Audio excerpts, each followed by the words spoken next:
The memorial of Saint Monica. Monica was born of a Christian family in Tagaste, northern Africa, in 331. At a very young age, she was given in marriage to a pagan gentleman named Patrick. She bore him several children, including Augustine, whose conversion she won through constant prayer and abundant tears. This saint is a great example of Christian motherhood. She died in Ostia, Italy, in 387. Prayer as a family.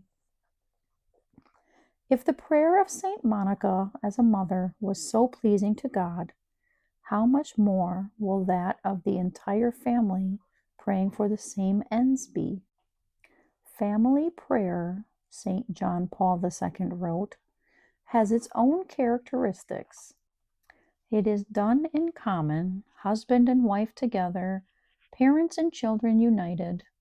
The words of the Lord promising his presence among us can be applied to the members of the Christian family in a special way.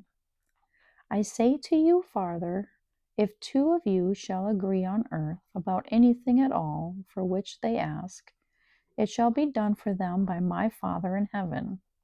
For where two or three are gathered together for my sake, there I am in the midst of them.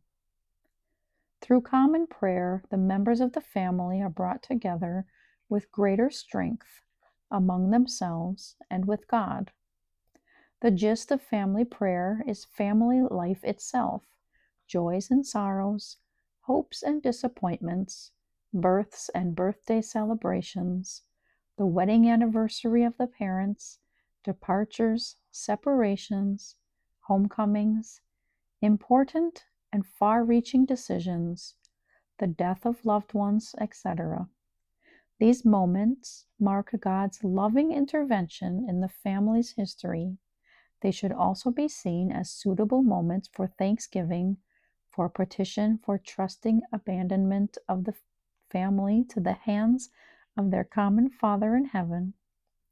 The dignity and responsibility of the Christian family as the domestic church can be achieved only with God's unceasing aid, which will surely be granted if it is humbly and trustingly petitioned for in prayer.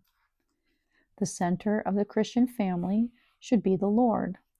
Therefore, whatever circumstance may be incomprehensible through a strictly earthbound look, it is understood to be permitted by God for the greater good of all. In this way, sickness or death, the birth of a physically impaired child, or any other trial, is acknowledged with supernatural vision. These things should not lead to discouragement or bitterness, but to increased trust in the Lord, and to abandon in the hands of the Father of all. Today we ask Saint Monica for the constancy she had in prayer. May she help all families to preserve the treasure of family piety, though the habits now prevalent in many places may not be conducive to it.